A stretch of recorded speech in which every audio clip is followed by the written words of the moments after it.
పెరిగిన నిత్యావసర ధరలకి నిరసనగా సిపిఐ ఆధ్వర్యంలో హన్మకొండలో మటుకు నిరసన కార్యక్రమం చేపడుతున్నారు. ఇప్పటికే కూరగాయలు కొందామంటే కొనలేని పరిస్థితి సామాన్యునికి ఏర్పడింది. కేంద్ర ప్రభుత్వ వైఖరికి నిరసనగా అయితే సిపిఐ ధర్నా చేపట్టింది. మనం వారిని అడిగి తెలుసుకుందాం, అసలు ఎందుకు కూరగాయల రేట్లు ఈ మధ్యలో ఇంత పెరగాల్సి వచ్చింది? ఒక 100 రూపాయలకి ఒక టమాటా కొనాలంటే సామాన్యుడు ఎలా కొంటాడు? అసలు తినే పరిస్థితి ఉందా, కొనే పరిస్థితి ఉందా? మనతో పాటు మాట్లాడడానికి సిపిఐ నేతలు ఉన్నారు. సార్ నమస్తే. ఇప్పుడు మీరు నిరసన తెలియజేస్తున్నారు, సామాన్యుడేమో మార్కెట్ పోతే కూరగాయలు కొనలేని పరిస్థితి కూడా నెలకొంది, ఏం చెప్తారు? ఈరోజు ఇది ప్రభుత్వాల ఒక తప్పుడు విధానాల వల్ల ఈ రకమైనటువంటి ధరలు పెరిగిపోతా ఉన్నాయి. దీని ప్రధాన కారణం దళారులు, బ్లాక్ మార్కెట్ దారులు ఈ మార్కెట్ అంతా కూడా శాసిస్తూ ఉన్నారు. ప్రభుత్వం నియంత్రించలేకపోతా ఉన్నది. అందువలన ఈరోజు ధరలు పెరిగిపోతా ఉన్నాయి. ఈరోజు రైతులేమో పంటలు పండిస్తే టమాటా రైతుకు కిలోకు 2 రూపాయలు కూడా రావడం లేదు, కానీ మార్కెట్ లోపల 100 రూపాయలు అమ్ముతా ఉన్నారు. అంటే మధ్య దళారీలు, బ్లాక్ మార్కెట్ దారులు వాళ్ళు లాభపడతా ఉన్నారు, వాళ్ళ జేబులు నిండుతా ఉన్నాయి. ఒకవైపు ప్రజలు మోసపోతా ఉన్నారు, రెండో వైపు రైతులు కూడా మోసపోతా ఉన్నారు. అందువల్ల ప్రభుత్వానికి మేము డిమాండ్ చేసేది ఏంటంటే, మీరు ఈ దళారులను అరికట్టండి. మధ్యతరగతి ఏదైతే బ్లాక్ మార్కెట్ చేస్తూ ఉన్నారో వాళ్ళ మీద చర్యలు తీసుకోండి, జైల్లో పెట్టండి, కేసులు పెట్టండి. అంతేగాని దళారులను నియంత్రించకుండా, బ్లాక్ మార్కెట్ దారుల మీద చర్యలు తీసుకోకుండా ప్రజలు ఈ రకంగా మోసపోవాల్సినటువంటి పరిస్థితి వస్తుంది. అందువల్ల మేము ఈ ప్రభుత్వానికి హెచ్చరిక చేస్తూ ఉన్నాం. వెంటనే ఎవరైతే ఈ రకమైనటువంటి చేస్తూ ఉన్నారో, కార్యక్రమాలు చేస్తూ ఉన్నారో వాళ్ళ మీద చర్యలు తీసుకోవాలని చెప్పి మేమైనటువంటి చట్టాలు తేవాలి. కానీ ఈ ప్రభుత్వము వాళ్ళ కొమ్ము కాస్తూ ఉన్నది, వాళ్లకు కొమ్ము కాస్తూ దళారులను పెంచి ప్రోత్సహిస్తూ ఉన్నది. అందువల్లనే ఈ రకమైనటువంటి పరిస్థితి ఏర్పడతా ఉంది. లాస్ట్ ఇయర్ కూడా చూసాం, అంటే మిర్చి కూడా విదేశాల నుంచి తెప్పించుకున్నారు. ఇప్పుడు కూడా దాదాపు టమాటా కూడా తెలంగాణ నుంచి కాకుండా ఇతర రాష్ట్రాల నుంచి వస్తుంది. ఎందుకు తెలంగాణలో ముఖ్యంగా రైతులకి పంట వేయడానికి వాళ్ళకి ఎందుకు మద్దతుగా ప్రభుత్వం ఉండలేకపోతుంది? ప్రభుత్వం ఉండాలి. ఇప్పుడు రైతులు ప్రతి సంవత్సరం కూడా మోసపోతా ఉన్నారు.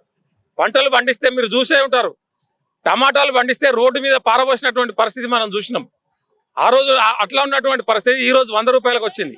అంటే ఈ ప్రభుత్వాలు ఎవరిని ప్రోత్సహించాలి, ఏ పంటను ప్రోత్సహించాలి, ఒక పక్కా ప్రణాళిక అనేది లేదు. రైతులకు పక్కా ప్రణాళిక ఇచ్చి ఏ సీజన్ లోపల ఏ పంటలు పండించాలి, అది ప్రజలకు ఏ విధంగా చేరవేయాలి అనేటువంటి అవగాహన రైతులకు కల్పించాలి.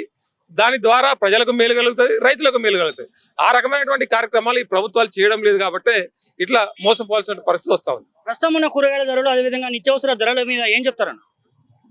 ఇప్పటికే కేంద్ర ప్రభుత్వం దాదాపు 3వసారికి అధికారంలోకి వచ్చింది. ఫస్ట్ అధికారంలోకి రాకముందు మేము యూపీఏ ప్రభుత్వం ఫెయిల్ అయింది. 100 రోజులలో ఈ నిత్యావసర వస్తువుల ధరలు నియంత్రిస్తాం, ప్రజలకు అందుబాటులో తీసుకొస్తామని ప్రగల్భాలు పలికిన నరేంద్ర మోడీ ప్రజలకు ఏం సమాధానం చెప్తావు?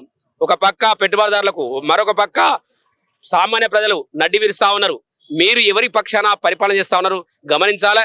నిత్యావసర వస్తువులు ఇప్పటికే బ్లాక్ మార్కెట్ జరుగుతూ ఉంది. తర్వాత సామాన్య ప్రజలకు అందుబాటులో లేదు. 300% ధరలు పెరుగుతూ ఉన్నాయి. ఇప్పటికీ అతి లేదు గతి లేదు, 2 పూటల భోజనం చేసే పరిస్థితి లేదు. దారిద్ర్య దిగురే లేకున్నటువంటి అనేక కోట్లాది మంది ఈరోజు భారతదేశంలో చాలా మంది 2 పూటల భోజనం చేయలేని పరిస్థితి. తగు జాగ్రత్తగా వహించి నరేంద్ర మోడీ మీరు ప్రజల పక్షాన ఉంటారా, కార్పొరేట్ పక్షాన ఉంటారా తెలుసుకోవాల్సిన అవసరం ఉంది. తప్పకుండా నిత్యావసర వస్తువుల ధరలు తగ్గేంత వరకు సిపిఐ ఆధ్వర్యంలో మేము పోరాటం చేస్తాం. 500 రూపాయలు పెట్టారు మీరు, కూరగాయలు ఎన్ని వచ్చినాయి మీకు? 100 రూపాయలకు టమాటా, తర్వాత ఉల్లిగడ్డ 2 కిలోలు 110 రూపాయలు వలుకుతా ఉంది. మిర్చి 80 రూపాయలు వలుకుతా ఉంది. తర్వాత వంకాయ 80 రూపాయలు వలుకుతా ఉంది కిలోకు. ఏది ఉందామన్నా కూడా వారం రోజులకు 500-600 రూపాయలు పెట్టే పరిస్థితి లేదు. సామాన్య ప్రజలు చాలా మంది ఇప్పటికీ అనేక ఇబ్బందులు అవుతా ఉన్నాయి. ఇదొక మరో పెనుభారం మారుతా ఉన్నది.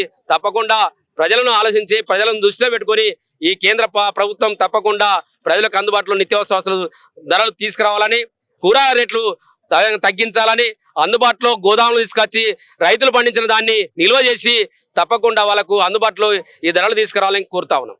అకాల వర్షాలతోటి రైతులు అట్లా ఇబ్బందులు పడుతున్నారు, ఇట్లా దళారులు ఏమిటి ఇట్లా ఇబ్బందులు పడుతున్నారు, ఏం చెప్తారమ్మా? దళారుల వ్యవస్థ నిర్మూలించాలంటే ఏం చెప్తారు? రైతులకు సపోర్టు, మద్దతు ధరలు ఇవ్వాలి. ఈ రోజు పండించిన పంటకు గిట్టుబాటు ధర లేదు. మద్దతు ధర లేకపోవడం వల్ల వాళ్ళు మరి డైరెక్ట్ మార్కెట్ కి తీసుకపోతే మద్దతు ధర లేకపోవడం వల్ల సరైన గిడ్డంగులు లేక రోడ్ల మీద పారపోసిన పరిస్థితి వచ్చింది. మేము పంట వేస్తే నష్టపోతాం, మా ప్రభుత్వం ఆదుకునే పరిస్థితి లేదు కాబట్టి వాళ్ళు ఈ నష్టపోయే పంటలు ఎందుకు వేయాలని చెప్పేసి ఈ పంటలు పండించకుండా వేరే వాణిజ్య పంటల వైపు పోతా ఉన్నారు. కాబట్టి కూరగాయలు, నిత్యావసర వాణిజ్య పంటలు పండించే రకంగా సబ్సిడీకి ఎరువులు అందించాలి. వాళ్ళకు సకాలంగా మంచి నీరు కానీ, కరెంటు కానీ, గిడ్డంగులు ఏర్పాటు చేసుకోవడానికి, నిల్వ ఉంచుకోవడానికి గిడ్డంగులు గిడ్డంగులు కానీ వాళ్ళకి ఉచితంగా సరఫరా చేస్తే రైతులు ఎందుకు పండించరు? రైతులకు మధ్యగా ప్రజలకు మధ్యన దళారీ వ్యవస్థ ప్రధాన పాత్ర వహిస్తాను కాబట్టి ఈ దళారీ వ్యవస్థను నిర్మూలించాలి. దళారీ వ్యవస్థకే, కార్పొరేట్ వ్యవస్థకే ఈ రోజు కేంద్ర ప్రభుత్వం కొమ్ము కాస్తా ఉంది. దళారీ వ్యవస్థను పక్కన పెడితే డైరెక్ట్ ప్రజలకును రైతులకు సంబంధాలు నెలకొంటే ఆ విధంగా నిత్యావసర వస్తువులు అనేవి అందుబాటులోకి వస్తాయని చెప్పేసి మేము దళారీ వ్యవస్థ నిర్మూలించాలని చెప్పేసి మేము డిమాండ్ చేస్తా ఉన్నాం. రైట్, చూసినామన్నా ఏ ప్రభుత్వాలు వచ్చినా కూడా రైతును రాజు చేస్తామంటున్నారు. బట్ రాజు కాకుండా దాదాపు రైతు అయితే అప్పుల పాలై దాదాపు ఊరేసుకున్న పరిస్థితులు కనబడుతున్నాయి. తెలంగాణ వ్యాప్తంగా, అదేవిధంగా దేశవ్యాప్తంగా రైతులు కూడా సమ్మెలు, ధర్నాలు చేయాల్సిన పరిస్థితి నెలకొంటుంది. ఫైనల్ గా ఏం చెప్తారు రైతులకు భరోసా? రైతులు ఎందుకంటే ఆత్మహత్యలు చేసుకుంటా ఉన్నారు, నష్టపోతా ఉన్నారు. ఎందుకంటే వాళ్ళు పండించినటువంటి పంటకు గిట్టుబాటు ధర కావాలి. రైతులు డిమాండ్ చేసేది కేవలం ఒకటే, మేము పండించిన పంటకు గిట్టుబాటు ధర కావాలి. గిట్టుబాటు ధర అంటే వాళ్ళు పడ్డటువంటి శ్రమ, వాళ్ళు పెట్టుబడి అంతా కలిపి ఒక దాన్ని గిట్టుబాటు ధరగా మరి చేయాల్సినటువంటి అవసరం ఉంటుంది. ప్రభుత్వాలు ఏం చేస్తా ఉన్నాయి, కేవలం మద్దతు ధర ఎంఎస్పి అని చెప్పి చెప్తా ఉన్నారు. ఆ ఎంఎస్పి కూడా రైతులకు అందడం లేదు. కాబట్టే ఈరోజు రైతులు నష్టపోతా ఉన్నారు. ప్రభుత్వాలు ఈరోజు మేము సబ్సిడీ విత్తనాలు ఇస్తా ఉన్నాము, లేకపోతే రైతు భరోసానా, రైతు బంధా, ఆ బంధా, ఈ బంధా ఇస్తా ఉన్నామని చెప్పి గొప్పలు చెప్పుకుంటా ఉన్నారు. రైతులకు గనక పండించినటువంటి పంటలకు గిట్టుబాటు ధర వస్తే మీరు ఆ బంధు, ఈ బంధు, ఏ బంధు అవసరం లేదు, సబ్సిడీల విత్తనాలు, ఎరువులు కూడా అవసరం లేదు. మీరు ప్రభుత్వాలు ఈరోజు బీజేపీ కావచ్చు, ఏ పార్టీ అయినా కావచ్చు, అధికారంలో ఉన్నటువంటి వాళ్ళు రైతులు పండించినటువంటి పంటకు గిట్టుబాటు ధర వచ్చేటువంటి విధంగా చర్యలు తీసుకురావాలి, చట్టాలు తీసుకురావాలి. రైతులను మోసం చేసేటువంటి వాళ్ళను ఎవరైతే మోసం చేస్తారో వాళ్ళ మీద చర్యలు తీసుకునేటట్టుగా కఠిన చట్టాలు తీసుకురావాలి. దాని ద్వారానే రైతు బాగుపడేటువంటి మరి అవకాశం ఉంటుంది. అంటే రైతులకు ఇప్పటికే ప్రభుత్వాలు చెప్తున్నాయి. అంటే మనం చూసాం, గత ప్రభుత్వం చూసాం, బీఆర్ఎస్ ప్రభుత్వం కూడా, ప్రస్తుతం ఇప్పుడు కాంగ్రెస్ ప్రభుత్వం, అదేవిధంగా దేశవ్యాప్తంగా కూడా మనం చూస్తూనే ఉన్నాం. ఓవరాల్ గా రైతులు ఈ పంటనే వేయాలి, సన్న ఓట్లు వేయొద్దు. దాదాపు రైతులకి ఏం పండించాలో కూడా ప్రభుత్వాలే చెప్తే రైతులు ఏం పండించారు? అది నియంత్రించడానికి ప్రయత్నం చేశారు. అది కరెక్ట్ అయినటువంటి పద్ధతి కాదు గత ప్రభుత్వాలు. అందుకే వాళ్ళు కూలిపోయిళ్ళు, వాళ్ళకు తగినటువంటి గుణపాఠం మరి రైతులు కానీ ప్రజలు కానీ చెప్పిళ్ళు. ఆ రకంగా కాకుండా రైతు కోరుకునేది ఒకటే, మేము పండించినటువంటి పంటకు గిట్టుబాటు ధర ఇవ్వండి. స్వామినాథన్ కమిషన్ అని వేసిండ్రు కేంద్ర ప్రభుత్వం. స్వామినాథన్ కమిషన్ ఏదైతే రికమెండేషన్ చేసిందో ఈ గిట్టుబాటు ధరకు సంబంధించి దాన్ని అమలు చేయమని చెప్పి మరి రైతులు అక్కడ పంజాబ్లో రైతులు, హర్యానాలో రైతులు సంవత్సరాల కొద్ది ఉద్యమాలు చేస్తూ ఉంటే ఈ ప్రభుత్వాలు పట్టించుకోవడం లేదు. రైతుల మీద బుల్డోజర్లు ఎక్కించారు, రైతులను చంపేశారు. రైతు రాజ్యం అని చెప్పుకుంటారు, రైతుగా అనుకూలం అని చెప్పుకుంటారు, రైతుల పార్టీ అని చెప్పుకుంటారు, మాయ మాటలు చెప్తారు, అధికారంలోకి వస్తారు, రైతులను మోసం చేస్తారు. అందువల్ల ఈ పెట్టుబడిదారి వర్గాలు కేవలము ఏదైతే అంబానీ, ఆదాని ఉన్నారో వాళ్ళకు కొమ్ము కాస్తారు. రైతులకు వీళ్ళు న్యాయం చేసేటువంటి పరిస్థితి లేదు. రానున్నటువంటి రోజుల్లో ఖచ్చితంగా రైతులంతా ఏకమై ఈ ప్రభుత్వాల మీద తిరగబడి మరి రైతులకు కావాల్సినటువంటిది అంశాలను సాధించుకోవడానికి రైతాంగం ఏకం కావాల్సినటువంటి అవసరం ఉందని సందర్భంగా తెలియజేస్తాను. 10 నుంచి దాదాపు 25,000, 30,000 నెలకి సంపాదించే ఒక సామాన్యుడు కూరగాయలు కొనే పరిస్థితి ఉందా అండి? ఇప్పుడు ధరలను కేంద్ర రాష్ట్ర ప్రభుత్వాలు నియంత్రించడంలో విఫలమైనవి. అధికారంలోకి వచ్చే ముందు అనేక రకాల మాటలు చెప్పి ఓట్లేపించుకొని మరి రైతులను అధోగతి పాలు చేస్తున్న ఈ ప్రభుత్వాలు ఒక్కసారి ఆలోచించాలి.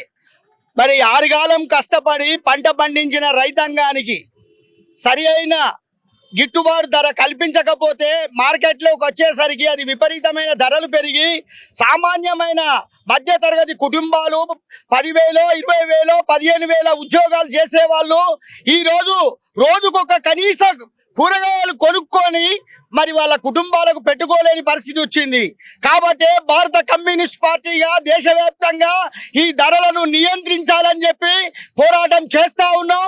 ఇప్పటికైనా కేంద్ర రాష్ట్ర ప్రభుత్వాలు తేరుకొని ఈ ధరలను మధ్య దళారుల నుండి అరికట్టి ధరలను నియంత్రించకపోతే రానున్న రోజుల్లో ఈ పోరాటాలు ఇంకా ఉధృతం చేస్తామని అవుతాయని చెప్పి ఈ సందర్భంగా కేంద్ర రాష్ట్ర ప్రభుత్వాలను హెచ్చరిస్తా ఉన్నాం. చూసినాం, అంటే కేంద్ర రాష్ట్ర ప్రభుత్వాలు రైతుల పట్ల దాదాపు భరోసాగా ఉండాల్సింది ఇప్పటివరకు కూడా ఒక బాధ్యత లేకుండా ఉంటున్నాయి. రైతులు పండించే పంటకు కూడా గిట్టుబాటు ధర లేకుండా రైతులు తీవ్ర ఇబ్బందులు పడుతున్నారు. ఇప్పటికైనా కేంద్ర రాష్ట్ర ప్రభుత్వాలు చొరవ తీసుకొని రైతులకి ఖచ్చితంగా న్యాయం జరగాలి, అదేవిధంగా చట్టాలు కూడా ఆ విధంగా అమలు చేయాలని చెప్పేసి సిపిఐ నేతలు చెప్తున్నారు. ఒకవేళ రాష్ట్ర ప్రభుత్వాలు కేంద్ర ప్రభుత్వాలు పట్టించుకోకపోతే దాదాపు సిపిఐ దేశవ్యాప్తంగా రాష్ట్ర వ్యాప్తంగా కూడా మరో ఉద్యమం తప్పదని చెప్పేసి సిపిఐ నేతలు అయితే హెచ్చరిస్తున్న సిచ్యువేషన్ నెలకొంది. వరంగల్ నుండి యోగి, తొలి వెలుగు. అసలైన తొలి వెలుగు. ఫాలో వాట్సాప్ @తొలి వెలుగు official.